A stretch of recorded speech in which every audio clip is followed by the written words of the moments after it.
આપણે ઘણી બધી વખત વાતો કરી છે કે કોગ્નિટિવ સાયકોલોજીનો અગત્યનો રોલ શું છે. કોગ્નિટિવ સાયકોલોજી એ અલગ અલગ પાસાઓ સાથે સંકળાઈને કાર્ય કરે છે. મુખ્યત્વે રીતે જોવા જઈએ તો કોગ્નિટિવ સાયકોલોજી એ બ્રેઇન સાથે એક સંકળાયેલો ભાગ છે કે જે મગજની સાથે જે રચનાઓની અંદર જે સુધારા થઈ રહ્યા છે અને એ સુધારામાં કઈ રીતે અલગ અલગ પરિસ્થિતિનું વ્યવસ્થાપન સાધવું એક ક્ષેત્રની અંદર આ કોગ્નિટિવ ન્યુરો સાયકોલોજી તેમજ કોગ્નિટિવ સાયકોલોજી કામ કરતું હોય છે. શું કોગ્નિટિવ સાયકોલોજીની અંદર રિસર્ચનું ખૂબ જ અગત્યનું સ્થાન છે. તેના વિશે પણ આપણે વાત કરી હતી.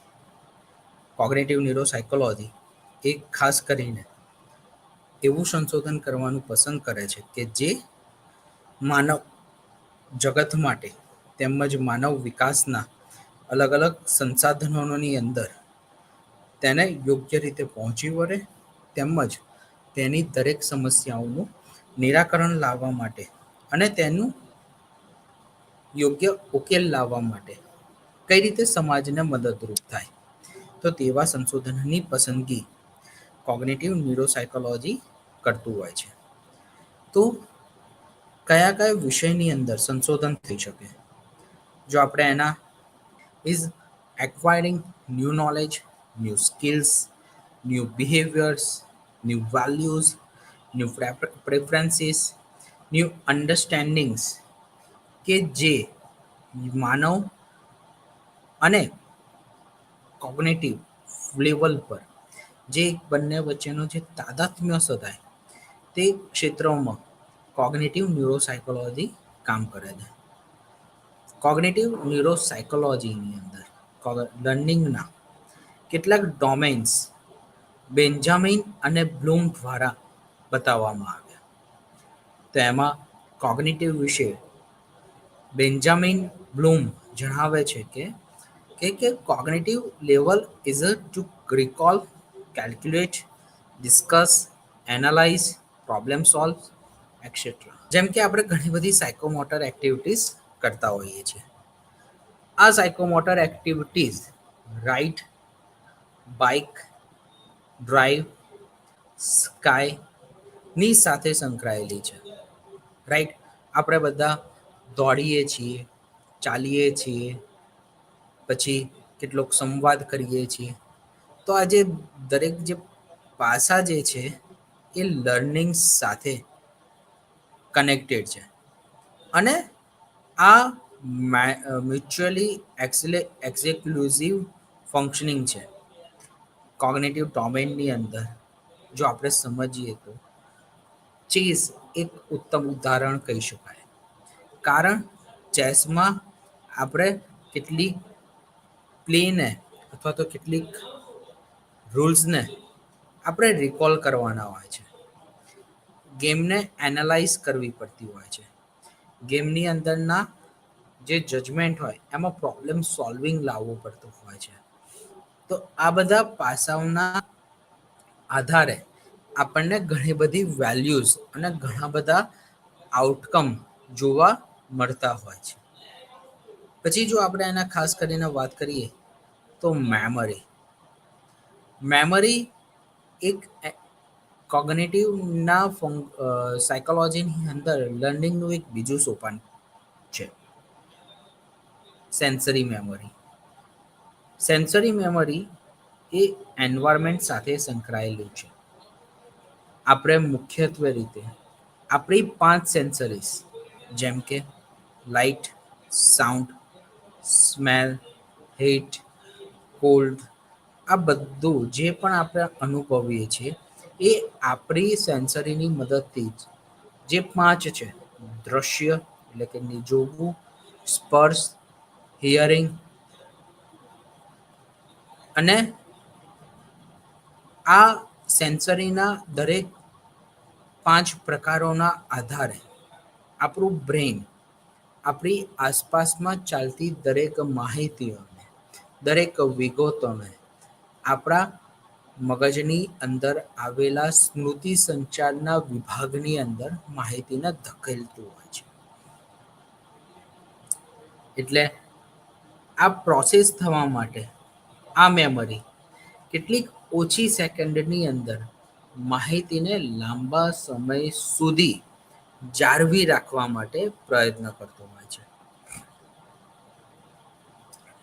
શોર્ટ ટર્મ મેમરીનું કામ જાણે સેન્સરી મેમરી પાસેથી આવતી માહિતીને યોગ્ય રીતે એક ટૂંકા ગાળાની સ્મૃતિની અંદર જાળવી રાખવા અને એને સ્ટોર કરવા માટે એક અગત્યનો ભાગ ભજવે છે, કે જેની મદદથી શોર્ટ ટર્મ મેમરી પર તેનું કાર્ય થઈ શકે. શોર્ટ ટર્મ મેમરીને રેન્ડમ એક્સેસ મેમરી તરીકે પણ ઓળખવામાં આવે છે, કે જે વર્કિંગ મેમરી સાથે કનેક્ટેડ છે. શોર્ટ ટર્મ મેમરી એ સિલેક્ટિવ અટેન્શન્સ પર ધ્યાન આપે છે, જ્યાં વ્યક્તિએ ધ્યાન આપવાની જરૂરિયાત છે. જેમ કે હું ઉદાહરણ આપીને સમજાવું કે આપણે જે વાતાવરણમાં રહીએ છીએ અથવા તો જે જગ્યાએ આપણે કામ કરીએ છીએ ત્યાં આપણે આપણી આંખોની મદદથી, આપણા કાનની મદદથી અથવા આપણા જે સેન્સરીના જે પ્રકાર છે એની મદદથી ઘણી બધી વસ્તુઓનો, વ્યક્તિઓનો આપણે અનુભવ કરતા હોઈએ છીએ. અને આ અનુભવની મદદથી અસંખ્ય વસ્તુઓને જોઈએ છીએ અને એને સમજીએ છીએ. પરંતુ શોર્ટ ટર્મ મેમરીનું કાર્ય એવું નથી. શોર્ટ ટર્મ મેમરી આ દરેક વસ્તુઓની અંદર જ્યાં એને સિલેક્ટિવ સ્ટિમ્યુલેશન્સ લાગતું હોય, જ્યાં એને જરૂર લાગતું હોય, જ્યાં એને સમજ આવતી હોય, એવી જ જગ્યા પર તેવી જ પરિસ્થિતિમાં સ્મૃતિનું સંચય કરશે અને તેને લાંબા સમય સુધી જાળવી રાખવા માટે પ્રયત્ન કરશે. તમે મોલની અંદર કોઈક વસ્તુ ખરીદવા માટે ગયા હો અને તે ખરીદતા વેળા તમારું ધ્યાન ઘણી બધા કલરના ટી શર્ટ ઉપર પડતું હોય, ઘણી બધા કલરના શર્ટ ઉપર પડતું હોય, પરંતુ જે તમારો મનપસંદનો કલર હશે અથવા તમે જે કલરની પસંદગી કરી હશે તે જ કલર તમે તમારા સામે રહેલા ઘણી હજારો ટી શર્ટમાંથી એ જ ટી શર્ટને તમે જોવી પસંદ કરશો કે જે તમે ખરીદવા માંગતા હો. તો આ જે કાર્ય જે છે એ શોર્ટ ટર્મ મેમરીનું છે, કે જે સિલેક્ટિવ ફંક્શન પર જ ધ્યાન આપતું હોય છે. હવે જો આપણે ખાસ કરીને વાત કરીએ તો આ હ્યુમનની મેમરીમાં 3 થી 20 સેકન્ડ સુધી એને સંચય કરવાનો, એને જાળવી રાખવા માટે કામ કરે છે. જાણે એ સારી રીતે જાળવી રાખે 3 થી 20 સેકન્ડ સુધી, અને જો એ સમયની અંદર કોઈક પરિસ્થિતિ ઇસ્યુઝ ક્રિએટ કરે છે અથવા કેટલાક પ્રોબ્લેમ્સ આવે છે કે જેના મદદથી અટેન્શન્સ ડાયવર્ટ થાય છે, જે સિલેક્ટિવ અટેન્શન હોવું જોઈએ એ ડાયવર્ટ થાય છે, જેને પરિણામે ઘણા બધા ઇસ્યુઝ આપણને સમજવા પડતા હોય છે. જેમ કે આપણે એવું કહી શકીએ કે વ્યક્તિ સારી રીતે ધ્યાન ન રાખી શકે, સારી રીતે એ કેટલાક નિર્ણયો ન લઈ શકે, અથવા તો એને કેટલાક વસ્તુઓને યાદ રાખવામાં સમસ્યા આવતી હોય. તો આ જે બધા પ્રોબ્લેમ્સ છે એ એના કેટલાક પ્રકારની જે સમસ્યાઓ છે કે જે વિઘ્ન લાવે છે તેની સાથે સંકળાયેલી છે. શોર્ટ ટર્મ મેમરી એ કેટલાક વિઝ્યુઅલ ઇમેજીસ ક્રિએટ કરીને યાદ રાખવા માટે કાર્ય કરે છે. જેમ કે આપણે એવું કહી શકીએ કે જે દ્રશ્યો આપણા દિમાગમાં આવતા હોય અને જે વસ્તુ આપણે એક કેટલીક એક પિક્ચર્સ કે જે બિન હયાત નથી, પરંતુ આપણા સામે એક ઇમેજરી પેટર્ન્સમાં આવે તો એને પણ આઇકોનિક મેમરીની મદદથી આપણે ટૂંકા ગાળાની સ્મૃતિમાંથી લાંબા ગાળાની સ્મૃતિની અંદર ટ્રાન્સફર કરી શકીએ છીએ. તો આ જે સમય છે એને આપણે ટૂંકા ગાળાની સ્મૃતિ તરીકે ઓળખતા હોઈએ છીએ. ત્યારબાદ જો આપણે વાત કરીએ તો લાંબા ગાળાની સ્મૃતિ. લાંબા ગાળાની સ્મૃતિનો ખૂબ જ એક અગત્યનો રોલ છે. લાંબા ગાળાની સ્મૃતિ જ્યારે પણ આપણને કોઈ વસ્તુની જરૂરિયાત હોય અથવા આપણે તેનો અનુભવ કરવા માંગતા હોઈએ ત્યારે લાંબા ગાળાની સ્મૃતિ આપણને મદદ કરતી હોય છે. લાંબા ગાળાની સ્મૃતિ વસ્તુઓનું રેકગ્નિઝન્સ માટે, તેનું પુનઃ પ્રક્રિયાકરણ માટે, પુનઃ વિચારણા માટે અને એક સારા એવા ઉકેલ લાવવા માટે આપણને લાંબા ગાળાની સ્મૃતિ મદદ કરતી હોય છે. લાંબા ગાળાની સ્મૃતિમાં ઘણા બધા પાસાઓ ઇન્વોલ્વ થતા હોય છે. પરંતુ એ પાસા ત્યારે જ સમાવેશ થાય કે જ્યારે એને ટૂંકા ગાળાની સ્મૃતિ તરફથી મળેલો સંદેશો અથવા તો માહિતી લાંબા સ્મૃતિની અંદર સ્ટોર થઈ હોય. અને એ સ્મૃતિની અંદર લાંબા ગાળાની સ્મૃતિમાં સ્ટોર થવા માટે સમય લાગતો હોય છે. જેમ કે લાંબા ગાળાની સ્મૃતિ નોલેજ ને ઇન્ક્રીઝ કરવા માટે કામ કરતી હોય, નોલેજને સ્ટોર કરવા માટે કામ કરતી હોય, તો આપણે ઘણા બધા વર્ડ્સ, ઘણા બધા કેટલાક પર્સન્સથી ઇન્ફ્લુઅન્સ થઈને આપણે ઘણી બધી વસ્તુઓને શીખતા હોઈએ છીએ. તો આપણને સ્કીમાસ એમાં ગાઈડ કરે છે તેને ડિલિવરિંગ કરવામાં, તેને સમજવામાં. અને આપણે જાણે એને સારી રીતે સમજી લઈએ અથવા તો તેનું એનાલિસિસ કરી લઈએ ત્યારે તે વસ્તુ સ્પષ્ટીકરણ સાથે આપણી લાંબા ગાળાની સ્મૃતિની અંદર સ્ટોર થઈ જતી હોય છે. જે લોંગ ટર્મ મેમરી જે છે એ કેટલાક ટ્રાન્સફરિંગ ઓબ્જેક્ટિવ્સને એનાલાઇઝ કરે છે અને એ ટ્રાન્સફરિંગ ઓબ્ઝર્વેશન્સના આધારે આપણને ઘણી બધી વસ્તુઓ વિશે આપણને રેકગ્નિઝન્સ અથવા તો માહિતીનું નિરાકરણ આપણે લાંબા ગાળાની સ્મૃતિની મદદથી લાવી શકતા હોઈએ છીએ. હવે જાણે લાંબા ગાળાની સ્મૃતિ પોતાના ફંક્શન ઉપર કામ કરે છે, એટલે કે તેના બે જે એનાલિસિસના જે તથ્યો જે છે, જેમ કે cognitive learning, problem solving, memory, એટલે એમાં બે પાસાઓ કનેક્ટેડ છે. નંબર 1 ઇઝ લર્નિંગ, જે હમણાં જ આપણે વાત કરી. Number 2 is memory. અને આ બંને એકબીજા સાથે એવી રીતે સંકળાયેલા છે કે જે આપણને પ્રોબ્લેમનું સોલ્યુશન્સ લાવવા માટે હેલ્પફુલ થઈ શકે. હવે જો આપણે સમજીએ તો કોગ્નિટિવ ઇન્ફોર્મેશન્સની જે પ્રોસેસિંગ જે થતી હોય, લર્નિંગ અને મેમરી આપણે કઈ રીતે કરતા હોઈએ છીએ, તો કોગ્નિટિવ ઇન્ફોર્મેશન્સના પ્રોસેસિંગ માટે કેટલાક પ્રિન્સિપલ્સ રિસ્પોન્સિબલ છે. અને આ પ્રિન્સિપલ્સના આધારે આપણે કેટલું જજમેન્ટ લાવતા હોઈએ. જેમ કે ઇન્ફોર્મેશન્સ પ્રોસેસિંગ એ એવા તથ્યો પર આધાર રાખે છે કે સારી રીતે જેનું ઓબ્ઝર્વેશન્સ થઈ શકે અને એ ઓબ્ઝર્વેશન્સની અંદર આપણે કેટલાક પ્રોબ્લેમનું સમાધાન લાવી શકીએ. માણસ કઈ રીતે શીખે છે, કઈ રીતે દરેક પ્રોબ્લેમનું નિરાકરણ લાવે છે, તેના માટે કોગ્નિટિવ પ્રોસેસિંગ મોડેલ એ કામ કરે છે. તો તેના કેટલાક પ્રિન્સિપલ્સ છે. જેમ કે પહેલું છે આપણી કેપેસિટી. કોગ્નિટિવ ફંક્શન્સ ત્યારે જ કામ કરે કે જે આપણી કેપેસિટીના પ્રમાણે એક મેન્ટલ સિસ્ટમની સાથે કનેક્ટેડ હોય અને એને કન્સિડર્ડ કરતું હોય. આપણે દરરોજ ઘણા બધા જે પ્રોબ્લેમ્સ હોય અથવા તો ઘણા બધા ન્યૂ લર્નિંગ્સ હોય એને લર્ન કરતા હોઈએ અને સમજતા હોઈએ છીએ.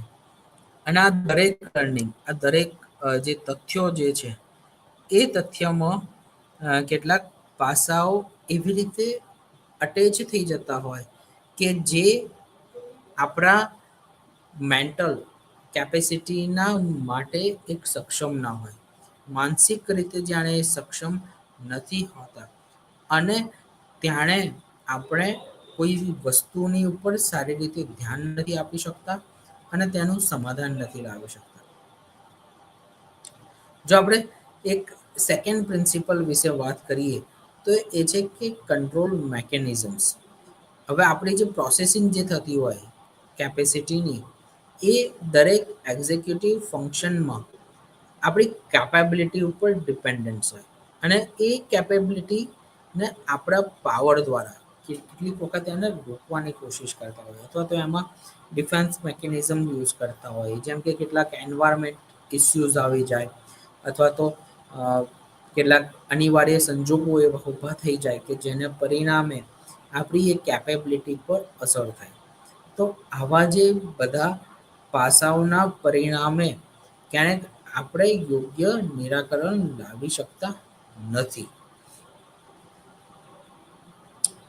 જો એનો આપણે થર્ડ પ્રિન્સિપલ સમજીએ જે ટુ વે કનેક્શન સાથે સંકળાયેલો છે, તો એ છે કે આપણા આસપાસના વાતાવરણમાં જે પરિસ્થિતિ અથવા તો જે સેન્સરી ઊભી થતી હોય અને એ સેન્સરીની અંદર કેટલાક રેસ્ટ્રિક્શન્સ આવી જાય, કેટલીક સમસ્યાઓ આવી જાય કે જેનું આપણે યોગ્ય નિરાકરણ ન લાવી શકીએ, ત્યારે આપણને દરેક વસ્તુઓનું સમાધાન મેળવી શકતા નથી. જ્યારે ફોર્થ પ્રિન્સિપલ જે કનેક્ટેડ છે એ કોગ્નેટિવ સાયકોલોજીિસ્ટ એવું કહે છે કે આપણે યોગ્ય વસ્તુઓનું ઓર્ગેનાઇઝ કરતા શીખવું જરૂરી છે. જો ઓર્ગેનાઇઝિંગ એક પેરામીટર્સ જો કામ કરતા હોય અને એક ઓર્ગેનાઇઝ ઇન્ફોર્મેશન સ્પેસિફિક વેની અંદર આવતી હોય તો તેનું આપણે યોગ્ય પિરામિડની અંદર એક સારી એવી વ્યૂહરચના સાથે આપણે કામ કરી શકીએ. જેમ કે ભાષા વિકાસ છે અને એ ભાષા વિકાસનું ઓર્ગેનાઇઝિંગ અથવા તો એક સારું એવું તથ્ય લાવી શકાય, ત્યારે આપણે કેટલાક એના સારા એવા આઉટકમ પર આવતા હોઈએ. કેટલીક વખત આપણે સામાન્ય રીતે સારું સાંભળીએ છીએ, સારી રીતે સારા વર્ડ્સ બોલીએ છીએ અને કેટલીક ટેલિગ્રાફિક સ્પીચ ને આપણે ઓર્ગેનાઇઝ દ્વારા પ્રેઝન્ટેશન્સની અંદર યુઝ કરીએ છીએ. તો આ જે પ્રોસેસિંગ જે થઈ રહી છે એ ઇન્ફોર્મેશન પ્રોસેસિંગ સાથે કનેક્ટેડ હોય છે. વેલ ઓર્ગેનાઇઝ હોવું જોઈએ. એટલે જાણે પણ કોઈક સારા એવા વ્યક્તિઓ કામ કરતા હોય છે તો એ વ્યક્તિઓ વસ્તુનું એક સારી રીતે નિરાકરણ લાવવા માટે તેમજ એ વસ્તુનું સારી રીતે સમાધાન લાવવા માટે અને તેને એક સમસ્યા ઉકેલ માટે તેને વેલ ઓર્ગેનાઇઝ વસ્તુઓનું બનાવતા હોય છે. તો આના માટે આ ઇન્ફોર્મેશન્સ પ્રોસેસિંગ મોડેલનું કામ એ સંકળાયેલું છે. હવે જે ઇન્ફોર્મેશન્સ પ્રોસેસિંગ નું જે મોડેલ છે એ કેટલીક લર્નિંગ પ્રક્રિયાઓ સાથે કનેક્ટેડ છે. બરાબર. તો ઇન્ફોર્મેશન્સ હમણાં જ આપણે વાત કરી કે કોગ્નેટિવ ન્યુરો સાયકોલોજીની અંદર લર્નિંગના જે વર્ક ડિવાઈડ થયેલું છે, બરાબર, તો એ વર્કમાં લર્નિંગ અને મેમરીનો ખૂબ જ એક અગત્યનો રોલ છે. તો આ જે રોલ જે છે એમાં ઇન્ફોર્મેશન પ્રોસેસિંગ મોડેલ પણ કામ કરે છે. જેમ કે સ્કેચર્સ અને એના કલીગ એવું જણાવે છે કે મેમરી એક સિસ્ટમ્સ છે કે જે બ્રેનના મેકેનિઝમ્સમાં ઇન્ફોર્મેશન્સ અને પ્રોસેસિંગનું કામ કરે છે, કે જે વિવિધ પ્રિન્સિપલ્સના નિયમોની સાથે સંકળાઈને કેટલાક નવા પરિણામોને નિરાકરણ લાવતું હોય. હવે જો આપણે આ સિસ્ટમને સમજીએ છીએ તો લર્નિંગ અને મેમરીની ડેફિનેશન્સ બદલાય છે, રાઈટ. લર્નિંગની અંદર ઇન્ફોર્મેશન પ્રોસેસિંગ મોડેલ કઈ રીતે કામ કરે? તો આપણે એને સમજીએ તો દરેક વ્યક્તિમાં એક અલગ અલગ પ્રકારની એબિલિટી રહેલી છે, જે કામ કરે છે વસ્તુઓનું માહિતીનો સંગ્રહ કરવાનું અને તેનું નિરાકરણ લાવવાનું. દરેક વ્યક્તિ જેટલી પણ દરેક કાર્ય સાથે સંકળાયેલી હોય અથવા તો એક સરખા કાર્યની અંદર સંકળાયેલી હોય, પરંતુ તેમની રિસ્પોન્સની પ્રક્રિયા અલગ અલગ હોય છે, કારણ કે તેમની કાર્યક્ષમતા સાથે આ પાર્ટ ડિવાઇડેડ રહેલો હોય છે, જેના પરિણામે આપણે દરેક વસ્તુઓનું નિરાકરણ લાવીએ અથવા તો તેનું સમાધાન લાવીએ.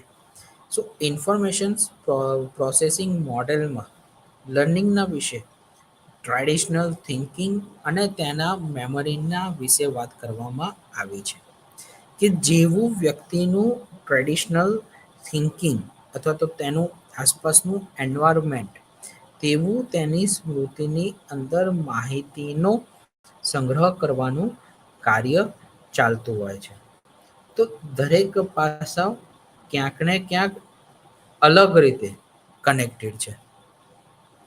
તો આ જે પાસા છે એ વિવિધ રીતે અથવા તો યદ્દચ રીતે રજૂ થતા હોય, રાઈટ. અને આપણે દરેક વસ્તુઓનું એક મોડેલના રૂપમાં તેનો સ્વીકાર કરતા હોઈએ છીએ. જાણે આપણે કોઈ વસ્તુઓનું લર્નિંગ કરી રહ્યા છીએ, ત્યારે વર્કિંગ મેમરી એક ટાસ્ક પ્રોવાઈડ કરે છે અને એ ટાસ્ક સાથે કનેક્ટેડ હોય છે. તો આ જે કાર્ડ જે છે એ એ અલગ અલગ રીતે અથવા તો અલગ અલગ માહિતીઓને અલગ પર્સપેક્ટિવમાં રિટ્રાઈવિંગ પ્રોસેસની અંદર અને તેનું ફરીથી યુઝ થાય તે રીતે લર્નિંગના અલગ અલગ માધ્યમ સાથે કનેક્ટેડ હોય છે. તો આપણે શું કરીએ છીએ કે પ્રોસેસિંગ ઇન્વોલ્વ કઈ રીતે થતી હોય છે કે પહેલાં તો એક કોડિંગમાં થાય, એટલે કે આપણે ઇન્ફોર્મેશન્સને રિપ્રેઝેન્ટ કરીએ છીએ.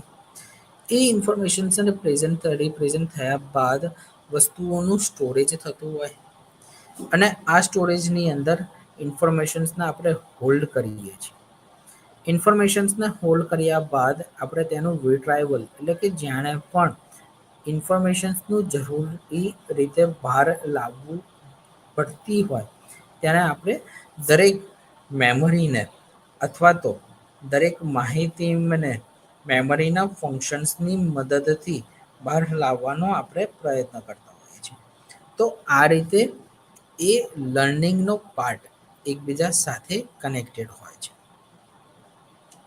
તો આ જે ડેવલપમેન્ટ જે છે મેમરી અને ઇન્ફોર્મેશન પ્રોસેસિંગનું, એ કઈ રીતે થતું હોય, તો આપણે એના વિશે જો વાત કરીએ તો અલગ અલગ પાસાઓમાં અલગ અલગ માહિતી આપણને જે એક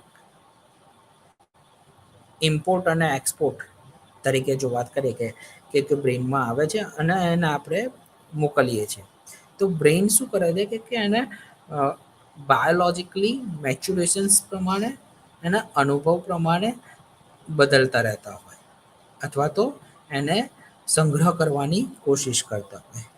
કેટલીક કેપેસિટી અથવા તો જે પ્રોસેસિંગ થતી હોય, જે સ્પીડ થતી હોય, એની અંદર આ માહિતીનું નોલેજનું ડેવલપમેન્ટ થતું હોય છે.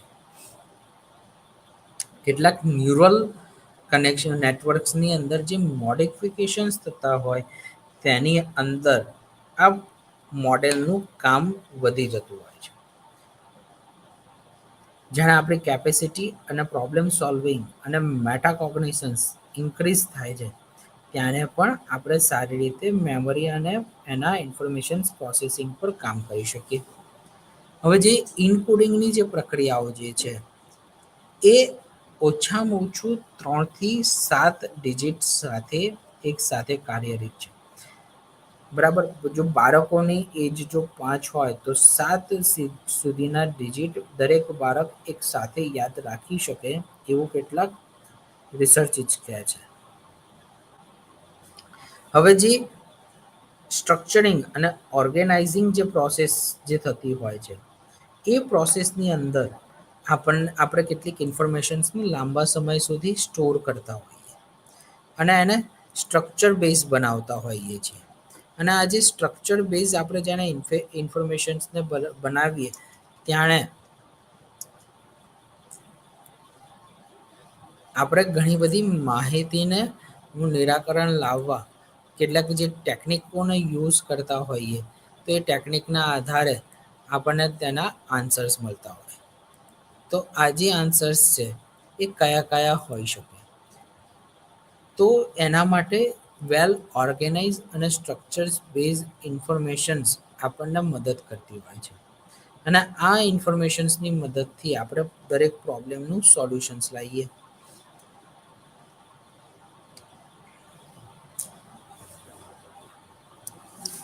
તો આ જે સ્ટોરેજ અને રિટ્રાઈવલની જે માહિતી જે છે એ કઈ રીતે એકબીજા સાથે કનેક્ટેડ છે.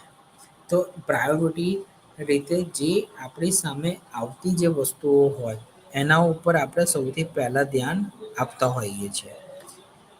અને એને પ્રાયોરિટી બેઝ આપણે ધ્યાન આપીને દરેક માહિતીને અને એનો સંગ્રહ રાખવાની આપણે પ્રક્રિયાઓ કરતા હોઈએ.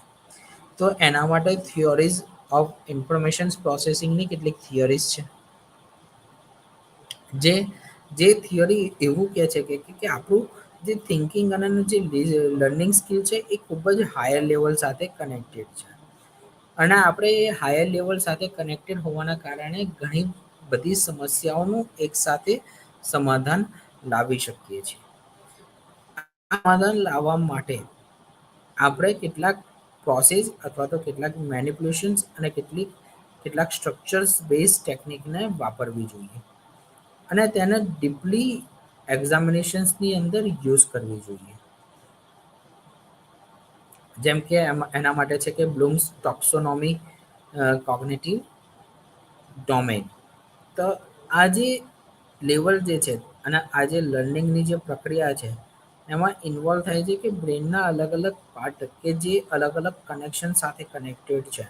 તો એ અલગ અલગ પાર્ટને જે કનેક્ટેડ અલગ અલગ રીતે જે થયેલા છે એ રીતે તેનું નિરાકરણ લાવો અથવા તો તેનું સમાધાન લાવો.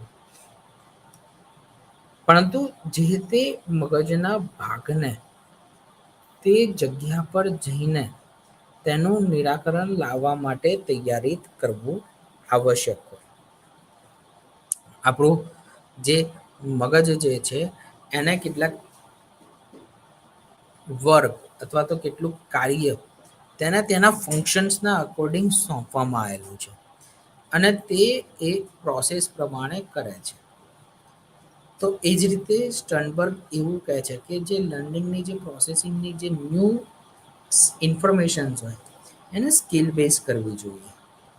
અને તેને એક એક્સપર્ટ પ્રોગ્રેશન સાથે આપણે એનું ચેન્જીસ લાવી શકીએ છીએ. ડેવલપમેન્ટલ ચેન્જીસને એક ફીડબેક સાથે એક સેલ્ફ મોનિટરિંગ સાથે એક ઓટોમેટિઝન્સ સાથે આપણે તેનો યુઝ કરતા હોઈએ. બુદ્ધિની સાથે આ કોમ્પોનેન્ટ એ સંકળાયેલા છે. જે મેટા કોમ્પોનેન્ટ, પરફોર્મન્સ કોમ્પોનેન્ટ અને નોલેજ સાથે સંકળાયેલા છે. એટલે જે આપણે એક્શન્સ કરતા હોઈએ અથવા તો જે આપણે માહિતી અથવા તો જે સ્વરૂપને જે આપણે સમજવા માંગીએ છીએ અને તેમાં ડિસિઝન્સ મેકિંગ એટલે કે આપણા નિર્ણય શક્તિનો પાર્ટ વધારે છે. તો તેમાં આપણે એક નોલેજ અને સ્કિલ્સને એડ કરીને જો આપણે કામ કરીએ એટલે કે પ્રેક્ટિકલ એક્સપોઝર સાથે કામ કરીએ તો આપણે તે માહિતીનું વધુ સારી રીતે સંચય કરી શકીએ.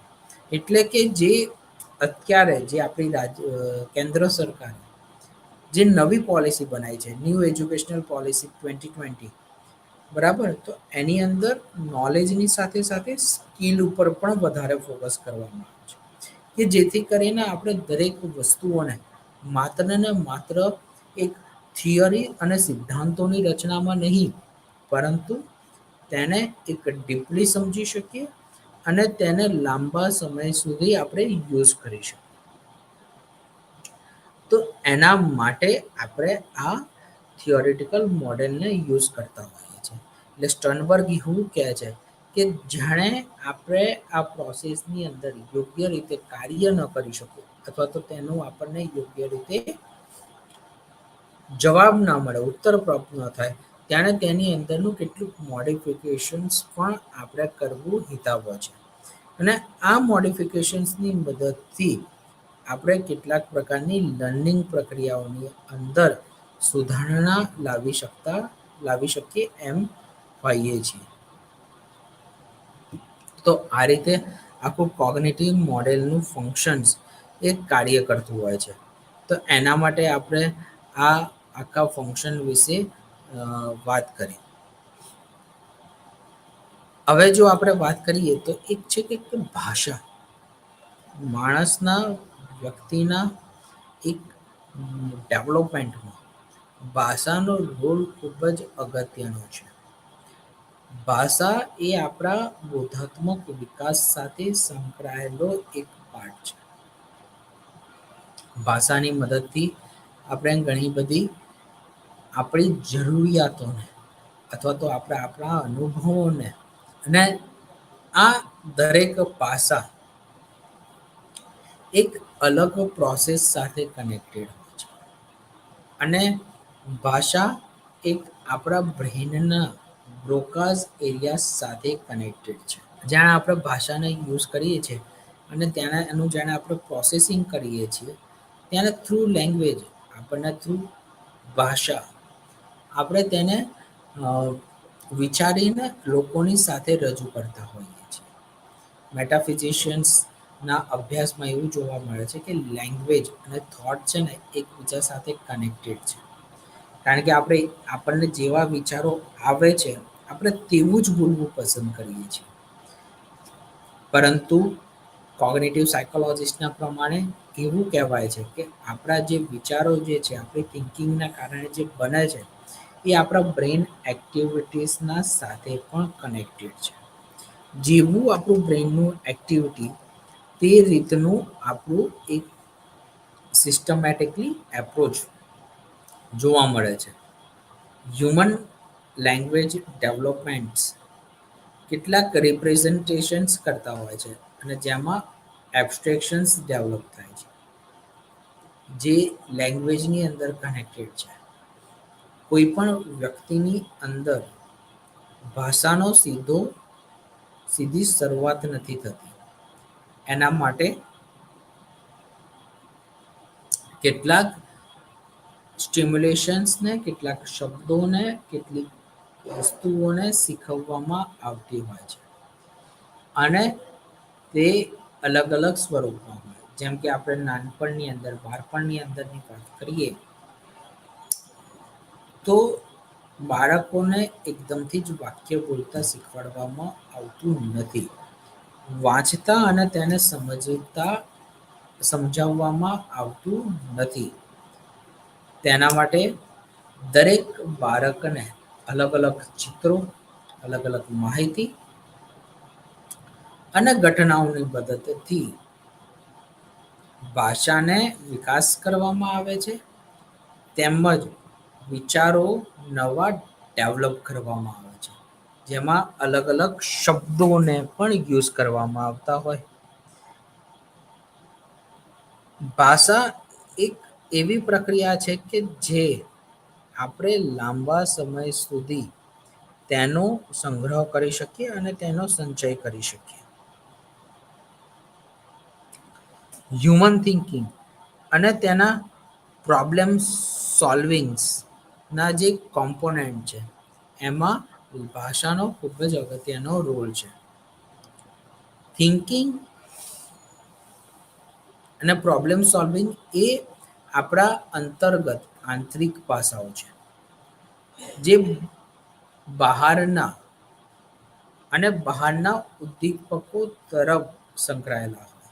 જેમ કે આપણે પઝલ્સ રમતા હોઈએ અને એ પઝલ્સ રમતી વખતે આપણા એક્સટર્નલ ફેક્ટર પણ કામ કરે છે અને ઇન્ટરનલ ફેક્ટર પણ. કારણ કે આપણે બહારનું જે વાતાવરણ જે છે એને જોઈએ છે, પઝલ્સને જોઈએ છે અને એ પઝલ્સના અકોર્ડિંગ આપણે કયો સ્ટેપ રમવાનો છે તેનું આપણા ઇન્ટરનલ ફેક્ટર્સ પર મગજની અંદર ચાલતા એક પૃથ્થકરણની અંદર તેનું નિરાકરણ લાવવા માટેનો આપણે પ્રયત્ન કરતા હોઈએ છીએ.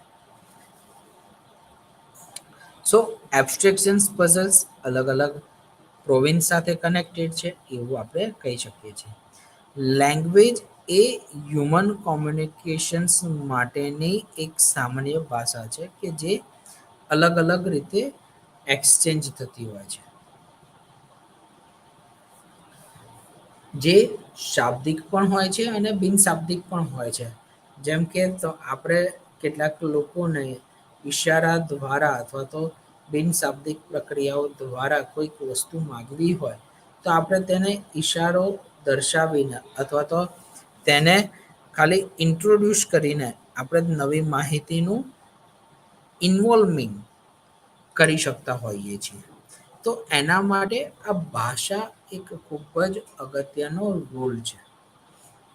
લેંગ્વેજ આપણા પરસેપ્શન્સને પણ ઇન્ફ્લુઅન્સ કરે છે અને એ ભાષાની મદદથી આપણે વિવિધ વસ્તુઓને ટ્રાન્સફર્સ કરતા હોઈએ છીએ.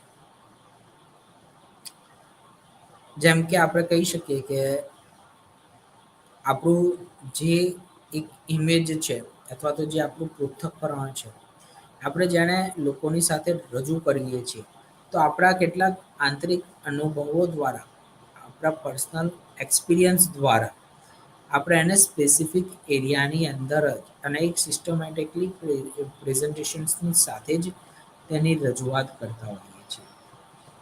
આ જે પ્રોસેસિંગ છે એ વર્ડ્સ, સ્પીચ, સેમેન્ટિક્સ અને કેટલીક સ્પેસિફિક એની કેટલાક સેરેબ્રલ એરિયાઝની અંદર જે મગજની અંદર આવેલા હોય તેની સાથે આ કનેક્ટેડ છે. ન્યુરો ઓટોમેટિકલ સ્ટ્રક્ચર્સમાં ભાષા વિકાસનો ખૂબ જ એક અગત્યનો રોલ રહેલો છે. પેથોલોજીમાં બ્રેઇન એક ફ્રિક્વન્ટલી રીતે અલગ અલગ સમયગાળામાં કાર્ય કરતું હોય છે. જો આપણે ભાષાના એક સ્ટ્રક્ચર વિશે સમજીએ તો ભાષા એક સિસ્ટમ ઓફ સિમ્બોલ્સ છે કે જે મીનિંગ ઓફ કોમ્યુનિકેશન સાથે મિનિંગફુલ કોમ્યુનિકેશન સાથે કનેક્ટેડ હોય અને એને કન્સિડર કરતું હોય. જેમ કે તમે સ્ટેશનરીમાં જાઓ અને સ્ટેશનરીમાં જઈને તમે એમ કહો કે મને પેન્સિલ આપો તો દુકાનવાળો કહેશે કે હું તમને પેન્સિલનું બોક્સ આપું કે પછી છૂટી પેન્સિલ આપું. તમે કહેશો કે મને છૂટી પેન્સિલ આપો તો તમે એમાં સિમ્બોલ યુઝ કરશો કે અથવા તો ડિજિટ યુઝ કરશો કે 4 પેન્સિલ આપો.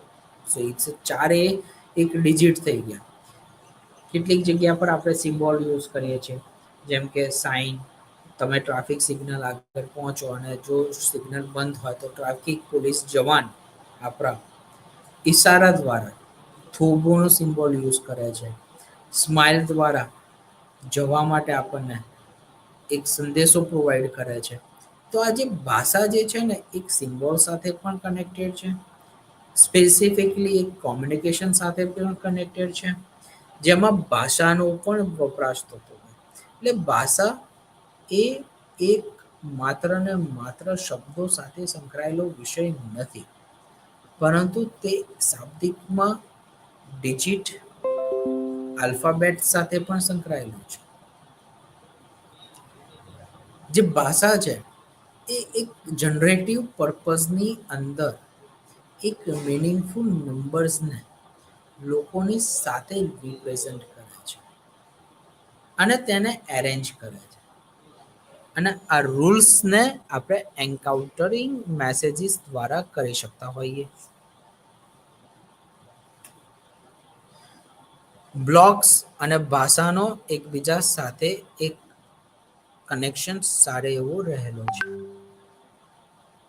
જેમ કે જે કોઈક વ્યક્તિ નાનપણથી જ ગુજરાતી ભાષામાં જેણે અભ્યાસ કરેલો હોય અને એને એ સમજતો હોય અને એનું ઉચ્ચારણ કરતો હોય, તો તેને અંગ્રેજી ભાષા જાણે તેના વર્કિંગ પીરિયડમાં, એના જોબના સમયમાં એને જો બોલવા નહીં આવે અને એને ઇંગ્લિશ સ્પીકિંગ કરવાનું આવે, તો કેટલીક ડેફિશિયન્સી, કેટલાક પ્રોબ્લેમ્સ આપણને આવતા હોય છે.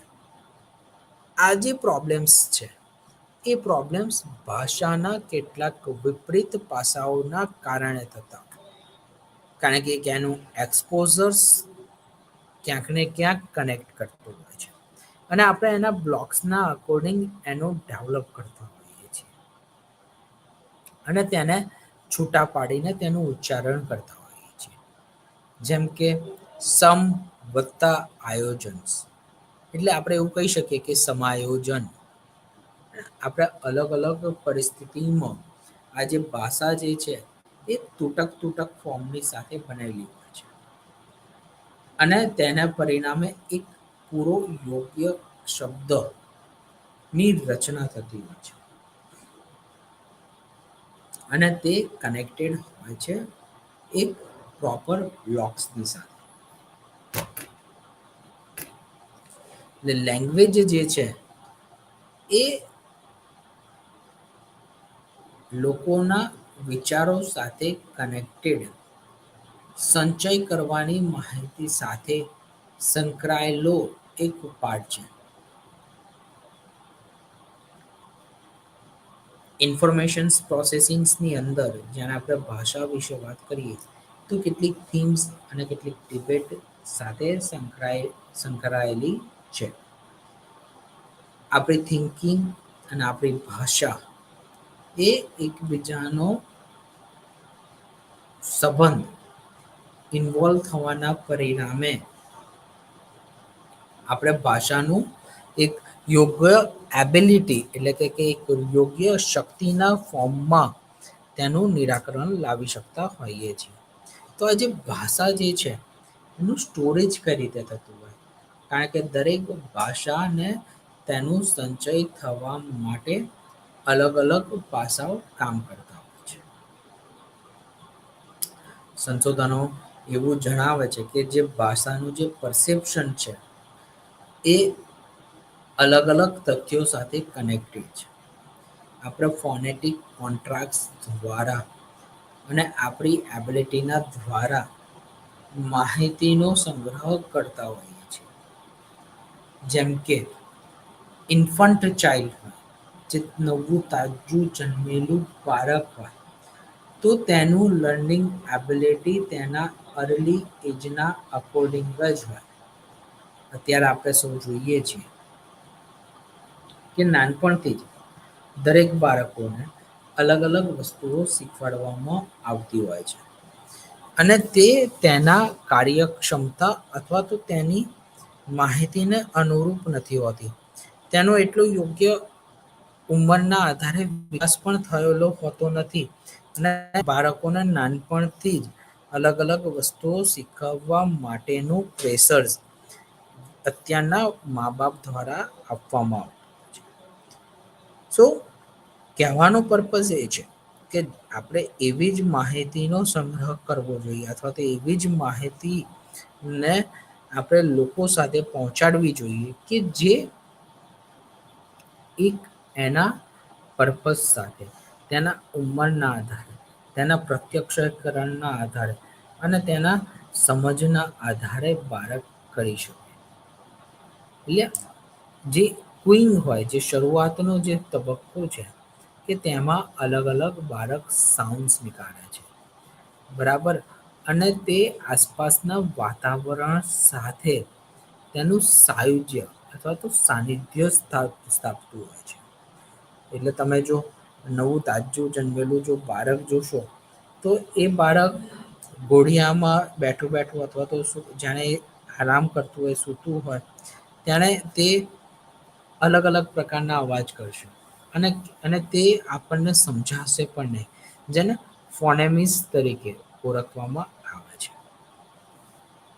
ત્યારબાદ બાળક 6 મહિનાનું થશે, 3 મહિનાનું થશે, એ સમયમાં બબલિંગ સાઉન્ડ પ્રેઝન્ટ કરે છે.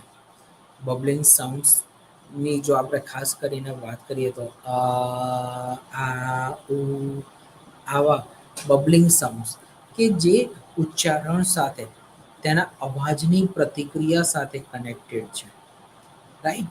અને ત્યારબાદ જાણે એનું બબલિંગ સાઉન્ડ્સ તરફ એનો વિકાસ થઈ જાય, ત્યારબાદ બાળક વોવેલ સાઉન્ડ તરફ આવતું હોય છે, કે જેમાં તે એક જ વર્ડનું ઉચ્ચારણ કરતા શીખે છે. આ એક વર્ડનું ઉચ્ચારણ વોકેબ્યુલરીને બિલ્ડ કરવા માટે એક ખૂબ જ અગત્યનો ભાગ ભજવે છે. જેમ કે આપણે કહી શકીએ કે આ સમયમાં વોવેલ સાઉન્ડ્સમાં બાળકો એ મમ્મા, દાદા, દુદ્દુ આવા ગુજરાતી શબ્દોને પ્રયોજિતો હોય છે. એટલે જોજો કે જાણે 18 વર્ષનું બાળક અથવા તો 1 વર્ષનું બાળક હશે તો તેના માતા-પિતા એક સ્પેસિફિક વર્ડનું ઉચ્ચારણ નહીં કરે, પરંતુ એ કહેશે કે અ, દુદ્દુ ચલો બબુ દુદ્દુ પી લો. તો તેની મદદથી તે તેના પાસાઓને યોગ્ય રીતે સમજી શકે અને તેનું નિરાકરણ લાવી શકે.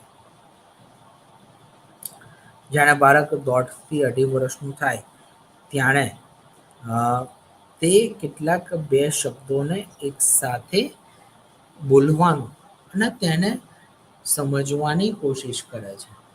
જેમ કે આપણે વાત કરીએ તો આ સમયગાળામાં બાળક મમ્મીની પાસે જઈને કહે છે, મમ્મા પાણી, મમ્મા બુબુ, રાઈટ? તો આવી રીતે 2 શબ્દોના નો પ્રયોગ દ્વારા બાળક વાક્યોને ઉચ્ચારણ કરવાનો પ્રયત્ન કરતો હોય છે. ત્યારબાદ કેટલાક સમય પછી જ્યારે બાળક 2 વર્ષનું થાય છે, 4 વર્ષનું થાય છે, ત્યારે તેનામાં કેટલાક અલગ-અલગ શબ્દોનો એક ભંડોળનો સમાવેશ થાય, જેને આપણે શબ્દ ભંડોળ તરીકે ઓળખીએ છીએ. તો એવું આપણે કહી શકીએ કે 300 જેટલા શબ્દો 2 વર્ષના બાળકના સ્મૃતિની અંદર સંચય પામેલ હોય છે. જ્યારે બાળક 3 વર્ષનું થાય છે, ત્યારે તેની પાસે 1000 જેટલા વર્ડ્સની માહિતી અથવા તો શબ્દો તેના મગજની અંદર વિસ્તૃત રીતે સંગ્રહ પામેલ હોય છે.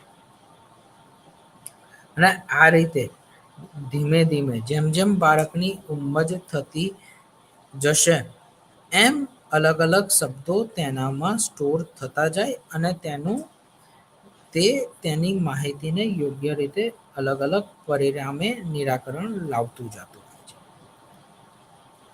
આ જે ભાષા જે છે તેનું બોધાત્મક વિજ્ઞાન સાથે એક સંબંધ સંકળાયેલો છે.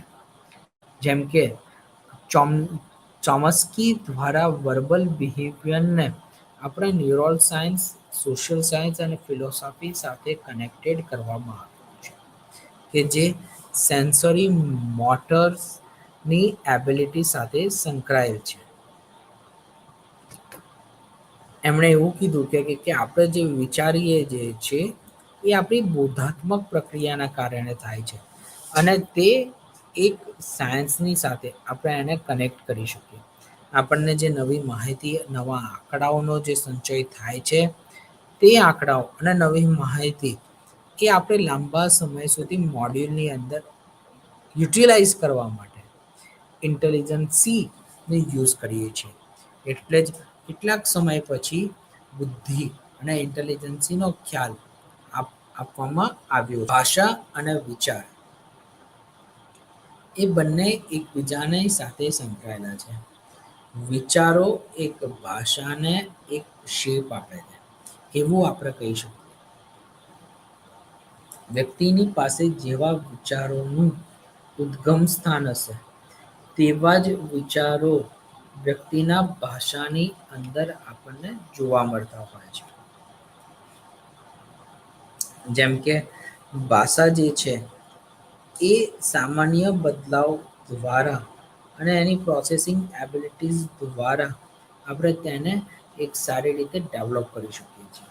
જેમ કે અટેન્શન, મેમરી, શોર્ટ ટર્મ જે આઉટપુટ છે તેની મદદથી આપણે ઇન્ફોર્મેશન્સને જે પણ પ્રોસેસિંગ થઈ રહ્યા છે અને લાંબા સમય સુધી આપણે જનરેટ કરી શકીએ અને તેને માહિતગાર કરી શકીએ.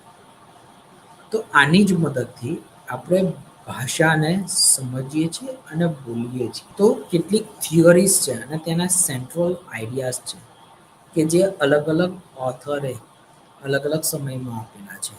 જેમ કે બિહેવિયરિસ્ટ સાયન્ટિસ્ટ સ્કિનરે એવું કીધું છે કે ચિલ્ડ્રન એ ઇમિડિયેટ સાઉન્ડ સાથે કેટલું જો એને પ્રોબ્લેમ આપવામાં આવે તો જલ્દીથી તેનામાં ભાષા વિકાસ થતો જોવા મળે છે. એનેનાન્સે એવું જણાવ્યું કે બાળકનું જે મગજ જે છે તે સ્પેસિફિક લેંગ્વેજ અને તેની લર્નિંગ મેકેનિઝમ્સ એ જન્મ સાથે જ તેનામાં ડેવલપ થઈ જતી હોય છે. બોધાત્મક થિયરી પિયાજે એવું કહે છે કે બાળકોનું આખું જે ભાષા જે છે તે તેના ઇન્ટેલેક્ચુઅલ બોધાત્મક વિકાસ સાથે માનસિક વય સાથે માનસિક કક્ષા સાથે સંકળાયેલું છે.